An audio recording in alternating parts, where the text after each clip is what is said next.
Imagine a little town called Minton Falls, tucked between green hills and a sparkly river where everybody knows everybody. There was a guy named Daniel Reeves who lived in a tiny apartment above the bakery. Daniel wasn't a doctor. He never went to medical school, and if you asked him to spell prescription, he'd probably write prescription and scratch his head. But for 6 whole months, the people of Minton Falls thought he was the best doctor ever. It all started with a silly accident. One day, Daniel was poking around in a dusty thrift store looking for cool stuff. He found an old white coat, like the ones doctors wear, doodle on the pocket. When he tried it on, he felt like a superhero in a movie. He wore it around his apartment, pretending to diagnose his goldfish bubbles. Then he wore it to the corner store to grab some chips. People along with it, bowing like a goofball. It was just a fun game, but then something wild happened. One morning, Daniel heard a loud thump in the hallway. He poked his head out and saw Mrs. Langley, his sweet old neighbor with her fluffy white hair, sitting on the floor, holding her ankle. She looked scared, her face all scrunched up. "Oh, Daniel, you're a doctor, right?" she asked, her voice shaky. Daniel's heart raced. He wasn't a doctor, but wearing a doctor's clothes to panic. Sort of," he mumbled, feeling his cheeks get hot. He helped her up, got her to her Daniel, wearing white clothes like a doctor, cozy armchair, and grabbed a bag of frozen peas. "Keep this ice on it and don't walk too much today." That was it. No fancy medicine, no big doctor. Langley was so happy she told everyone at the town's knitting club that Dr. Daniel fixed her right up. Word spread like wildfire. Shop and always smelled like peppermint knocked on Daniel's door. "Doc, my back's killing me from standing all day," he groaned.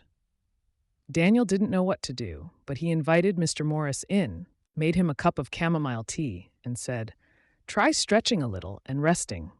Maybe sleep with a pillow, Daniel, wearing a white clothes like a doctor, under your knees." He'd heard that somewhere and thought it sounded smart. Mr. Morris came back the next day, grinning. "You're a miracle worker, Doc." Soon, people were lining up at Daniel's apartment. A mom brought her kid, Timmy, who had a fever. Daniel didn't know much about fevers, but he remembered his mom giving him lots of water and cool cloths when he was sick. So he told Timmy's mom to keep him hydrated, let him rest, and check his temperature. Timmy was bouncing around in a few days, and the mom left a basket of blueberry muffins on Daniel's doorstep. Another time, a nervous teenager named Sarah came by, stressed about school. Daniel listened for an hour, gave her hot cocoa, and said, "Take deep breaths and do one thing at a time." Sarah hugged him and said she felt lighter than ever. Daniel never asked for money. He just listened, made tea, and told people to rest, drink water, or breathe slowly. Somehow, people felt better. They started leaving apples, cookies, and even homemade jam outside his door, like he was a wizard who could fix anything. The whole town was buzzing about Dr. Daniel, and he didn't know how to tell them it was all a big misunderstanding.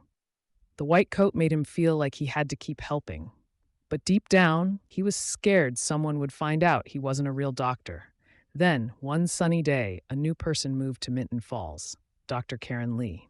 She was a real doctor, with a shiny degree from a big medical school and a stethoscope that actually worked. She set up a clinic on Main Street, and it didn't take her long to hear about this Dr. Daniel everyone loved. One afternoon, she marched up to Daniel's apartment, her glasses glinting like she meant business. "You're Daniel Reeves?" she asked, crossing her arms. Daniel nodded, his stomach doing flips. "You're not a licensed doctor," she said, her voice sharp like a teacher catching you sneaking candy. "You know it's against the law to pretend, right?" Daniel stared at his sneakers, feeling like a kid in trouble. "I didn't mean to," he said quietly. "It started as a joke, and then people needed me. I was just trying to help." Dr. Lee's face softened, but she was still serious. "You're lucky no one got hurt. You can't keep doing this." Daniel nodded, took off the white coat, and folded it up, feeling like he was putting away a superhero cape. He thought he might even go to jail. The town was shocked when Dr. Lee told everyone the truth.